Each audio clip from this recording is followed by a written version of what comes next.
Pensemos por un momento en la peor reunión de trabajo o, bueno, en la peor presentación académica que nos venga a la cabeza. Uf, seguro que a más de uno le han venido sudores fríos ahora mismo. Totalmente. Esa típica reunión que, a ver, se alarga durante 3 horas, donde todo el mundo habla a la vez y de la que sales sin una sola decisión tomada o sin una idea clara. Sí, la clásica reunión que podría haber sido un correo electrónico, ¿verdad? Exacto. Y lo curioso aquí es que es muy probable que el problema no estuviera en la falta de talento de las personas que estaban en esa sala. El problema fue, casi con total seguridad, que se intentó utilizar un martillo para hacer el trabajo de un bisturí. Pues fíjate que es una analogía perfecta para empezar. Porque, o sea, lo más trágico de esa situación es que, al ver el caos absoluto, la conclusión habitual suele ser echarle la culpa a los asistentes. Ya, o asumir que uno simplemente no tiene, digamos, el don de la comunicación. Eso es, cuando en realidad el fracaso se debe a un error puramente estratégico. Simplemente no se eligió el formato adecuado para el objetivo que se buscaba. Y precisamente de eso va el análisis a fondo de hoy. Vamos a desgranar la ciencia y la estrategia detrás de la comunicación oral. Que falta hace, desde luego. Madre mía, sí. Para ello contamos con una base de materiales excelente. Tenemos por un lado una presentación súper exhaustiva de la Universidad de los Andes y por otro un documento técnico que disecciona cada formato expositivo, desde una charla muy íntima hasta un congreso masivo. Sí, pero ojo, la misión de hoy no es sentarnos aquí a recitar definiciones como si fuera un diccionario. No, para nada, qué aburrimiento. El objetivo es proporcionar a quien nos escucha un mapa táctico, digamos, para saber exactamente qué herramienta usar en cada contexto. Claro, ya sea para alguien que está liderando un equipo, defendiendo una tesis doctoral o moderando un panel con expertos. Es que dominar esto no es un extra, ¿sabes? Según los documentos que estamos manejando, es una habilidad estructural. 100%. La capacidad de, primero, investigar, luego sintetizar y finalmente elegir el vehículo exacto para transmitir esa información, bueno, eso es lo que separa a un líder efectivo de alguien que simplemente hace ruido. Totalmente. Es la base del éxito académico y, por supuesto, del progreso profesional. Así que, si te parece, vamos a saltar directamente a la arquitectura de todo esto, los cimientos de la casa. Me parece perfecto. Empecemos por la base. A ver, antes de decidir si usamos un formato u otro, hay que entender qué sostiene a cualquier presentación. Obviemos un poco lo básico, porque cualquiera con algo de experiencia sabe que hace falta una introducción, ¿no? Claro, para captar la atención. Exacto. Luego un desarrollo sólido con tus datos y una conclusión para atar los cabos sueltos. Si esto fuera una casa, pues la introducción es esa puerta principal súper atractiva, el desarrollo son los cimientos y la conclusión es un tejado firme. Me gusta esa imagen de la casa. Pues lo interesante de las fuentes, y donde me quiero detener un segundo, es en la cuarta fase, la sesión de preguntas y respuestas, que vendría a ser como, no sé, abrir las ventanas para que entre el aire fresco. Y es un punto crítico, ¿eh? Fíjate que históricamente, sobre todo en entornos muy corporativos o académicos, el turno de preguntas se ve como un trámite. Un estorbo casi. Eso es, un apéndice ahí molesto que se añade al final por si sobran 5 minutitos. Pero lo fascinante de esto es que, si analizamos los textos, la atención a preguntas no es un extra. Las fuentes la elevan al nivel de pilar de carga estructural indispensable. Vale, pero aquí quiero hacer de abogada del diablo. A ver, dispara. Para quien está sobre un escenario, abrir el turno de preguntas es terrorífico. O sea, es el momento exacto en el que cedes el control del volante. Tú puedes llevar un guión perfecto, lo tienes todo controladísimo, y de repente alguien del público levanta la mano y te lanza una duda que te desmonta toda la narrativa. Sí, sí, es un salto al vacío. Entonces, ¿no es un riesgo innecesario si mi único objetivo es transmitir un mensaje concreto? Pero es un riesgo, sí, pero es un riesgo calculado y absolutamente necesario. Porque, a ver si me explico, si el objetivo fuera solo emitir información en una sola dirección, pues bastaría con enviar un correo electrónico o un PDF, ¿no? Ya, eso es verdad. Un correo y listo. Pero si estamos hablando de comunicación oral, el verdadero objetivo es la asimilación. El turno de preguntas es, literalmente, el único mecanismo de retroalimentación en tiempo real que tiene el ponente. Claro, para medir si el mensaje ha aterrizado bien o si la gente no se ha enterado de nada. Exactamente. Y además, hay un componente vital que mencionan las fuentes, y es que fomenta el pensamiento crítico en la audiencia. Al forzar al público a formular sus dudas, les obligas a procesar esa información, no solo a quedarse ahí sentados recibiéndola de forma pasiva. Es un cambio de mentalidad súper interesante. O sea, convertir esa vulnerabilidad de las preguntas en una herramienta de medición. Eso es. Dejas de verlo como una amenaza y lo usas a tu favor. Vale, pues con esa arquitectura en mente pasemos a analizar quién habita esa casa, el escenario en solitario. Cuando todo el peso recae sobre una única voz. Exacto. Y aquí, según el documento técnico, entran 3 formatos principales: la charla, la conferencia y el discurso. Y tengo que admitir algo que pensé al leer sobre la charla. Uy, a ver, cuéntame. Las fuentes la describen como algo informal, ameno, que permite interrupciones y que no tiene un guión estricto. Y, siendo muy sincera, a simple vista, pues una charla suena exactamente igual que una conferencia mal preparada por alguien que se ha dejado los apuntes en casa. Madre mía, es una trampa muy común pensar así. Pero el análisis estratégico nos dice justo lo contrario. Esa informalidad no es pereza, ojo. Es una táctica totalmente deliberada. Ah, sí. ¿En qué sentido? Pues si conectamos esto con el panorama general, el propósito de una charla no es sentar cátedra. Es acortar la distancia psicológica con la audiencia. O sea, buscar la cercanía. Exacto. Al prescindir de un atril rígido o al permitir que alguien te interrumpa a mitad de la explicación, el ponente está sacrificando su autoridad formal a cambio de empatía y conexión inmediata. Claro, estás bajando la guardia a propósito para que el público también la baje y se sienta cómodo. Eso es. Mientras que en el otro extremo del espectro tenemos la conferencia. Y aquí la dinámica de poder cambia por completo. Es mucho más seria, ¿no? Y sobre todo, ininterrumpida de conocimiento por parte de un experto. Fíjate en el mecanismo. En una conferencia, las preguntas se blindan hasta el final. No se permite romper el flujo. Porque lo que buscas es instruir, dejar clara tu postura técnica y no ponerte a debatir sobre la marcha. Exactamente. Las reglas son distintas porque el propósito es distinto. Ya veo. Y luego, digamos, en la cima de la solemnidad de los formatos en solitario está el discurso. Que, a ver, esto ya no va de entender un concepto o de empatizar tomándote un café. Para nada. El discurso juega en la liga de las emociones. Claro, está diseñado casi exclusivamente para el impacto. Utiliza una retórica superpoderosa, ritmo, pausas dramáticas y todo con un fin muy claro, que es la movilización. Piensa en eventos políticos, ceremonias religiosas o actos académicos de alto nivel. Sí, el típico discurso motivacional que busca que la audiencia sienta algo tan profundo que, literalmente, se levante de la silla y actúe. Y ahí está la distinción clave de este segmento. Son 3 herramientas para 3 misiones distintas. La charla conecta, la conferencia instruye y el discurso moviliza. Qué buena forma de resumirlo.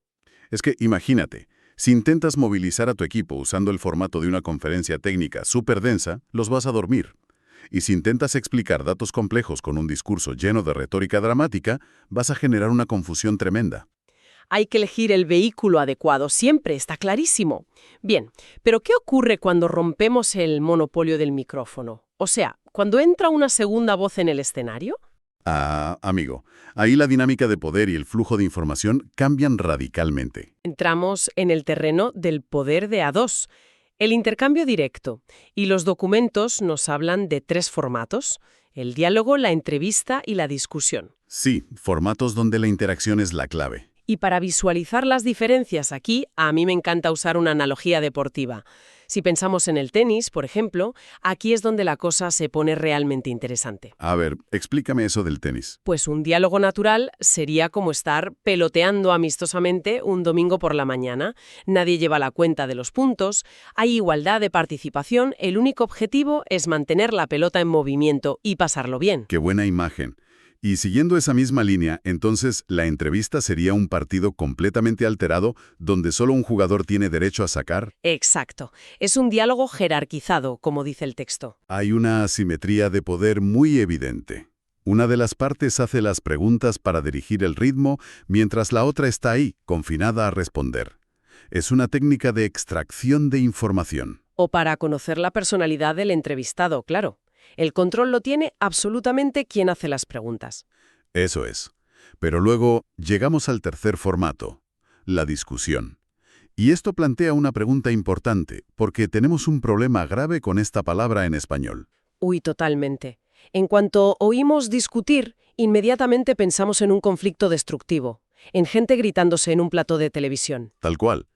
Pero si analizamos el documento técnico, subraya algo fundamental. Una discusión formal no es una pelea. Volviendo a tu analogía, sería más bien como un partido de tenis de dobles. O sea, un equipo trabajando junto. Exacto. Todos intentan mantener la pelota en juego, explorando ángulos súper diferentes. Pero el objetivo final es ganar un punto en común. El fin último de la discusión es llegar a una conclusión o a un acuerdo. Es una perspectiva de construcción colectiva, en lugar de simple confrontación. Eso es. Se ponen sobre la mesa perspectivas diferentes, pero la meta es la síntesis. Pero déjame plantearte una duda razonable. Si el objetivo último es llegar a un acuerdo, ¿no corremos el riesgo de caer en el famoso pensamiento de grupo? Desarrolla eso un poco. Sí, me refiero a que los participantes, por la presión de tener que llegar a esa síntesis sí o sí, empiecen a ceder demasiado rápido y que al final se pierdan las ideas más disruptivas solo por mantener la paz en la sala. Pues fíjate, ese es exactamente el talón de Aquiles de las discusiones mal gestionadas. Y por eso la moderación, aunque sea implícita, es tan importante. El conflicto de ideas debe fomentarse, pero canalizado hacia la solución. Claro, si no hay fricción inicial, no hay una verdadera discusión. Solo tienes un eco complaciente donde todo el mundo se da la razón y ya está. Exactamente. Y de ahí no sale ninguna idea nueva. Fascinante. Ahora, esto funciona muy bien cuando son 2 o 3 personas, pero escalemos la complejidad a ver qué pasa. Imaginemos que subimos a un escenario a 5 o 6 expertos de primer nivel. Madre mía, el circo de múltiples pistas. Literalmente. Todos con egos importantes, con sus visiones particulares y con muchas ganas de hablar. Si les dejamos simplemente discutir sin red, el riesgo de que eso acabe en el caos más absoluto es enorme. Es altísimo. Y es justo aquí donde los documentos introducen los formatos estructurados. El debate, la mesa redonda, el simposio y el panel. Aquí las reglas dejan de ser sugerencias para convertirse en leyes. Tienen que ser estrictas para que sobreviva el mensaje, claro. Tomemos el debate, por ejemplo.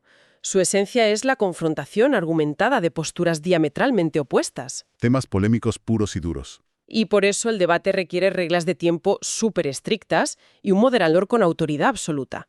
Porque claro, la psicología humana nos dice que ante ideas opuestas nuestro instinto es acaparar el micrófono y aplastar al rival. Es puro instinto de supervivencia intelectual.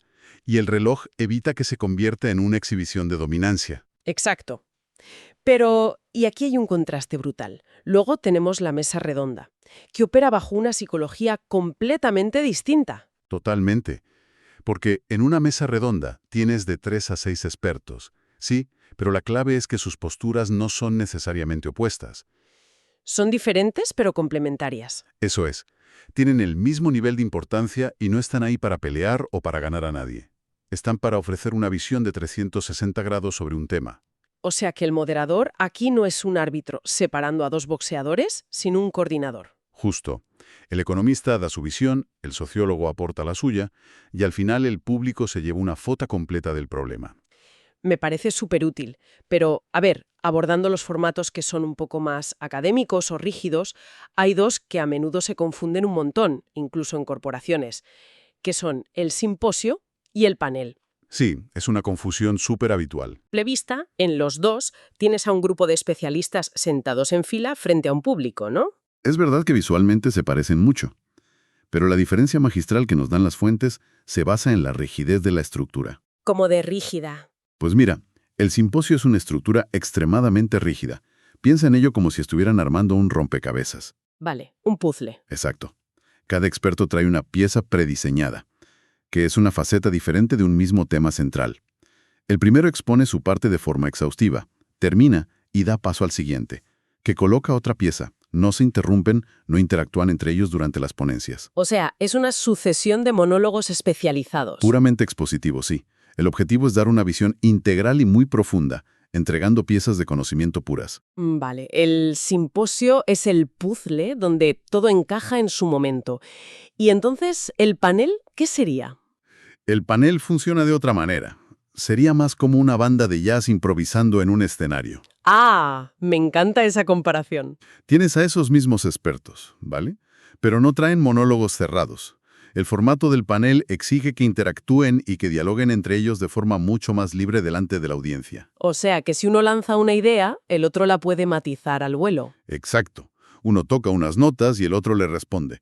Hay un moderador, claro, pero es una dinámica de interacción continua. ¡Qué gran imagen visual! En el panel, si el saxofonista no escucha al que toca el piano, la canción es un desastre. Tienen que construir sobre lo que dice el otro. Eso es. Bien, pues ya sabemos cómo organizar expertos en el escenario, desde uno solo hasta un grupo. Pero demos un giro ahora, porque ¿qué pasa si queremos que la audiencia sea la verdadera protagonista? Hablamos de extraer valor de masas grandes sin que reine la anarquía. La famosa inteligencia de enjambre. Es fascinante cómo las fuentes abordan esto, porque pasar de escuchar a participar requiere formatos muy específicos. Por ejemplo, el foro es súper clásico, un debate abierto posterior a una actividad, como ver una película o una charla previa. La participación es muy libre y la gente aporta sus experiencias. Sirve para validar, ¿no? Para procesar en voz alta lo que el grupo acaba de ver. Exacto. Luego, si queremos algo más profundo, las fuentes nos hablan del seminario, que esto ya es trabajo pesado, grupos, ejercicios prácticos, aplicar la teoría. No es ir a calentar la silla, desde luego. Para nada. Pero de todas estas herramientas masivas, hay una técnica que me parece, sinceramente, una brillantez pragmática y matemática. El Phillips 66. Uy, sí, es una joya de la metodología. Para quien no sepa qué significa esto, la técnica consiste en coger a un grupo grande, dividirlo en equipos de exactamente 6 personas y darles exactamente 6 minutos para debatir un tema y sacar una idea. O sea, me parece el antídoto perfecto contra las reuniones que duran horas sin llegar a nada. Es que lo que hace el Phillips 66 es analizar el valor psicológico de la sala, ataca directamente la pasividad y rompe el miedo escénico. Claro, no es lo mismo hablar delante de 200 personas que delante de 5. Exacto. Al diluir a la gente en microgrupos, crea zonas de seguridad.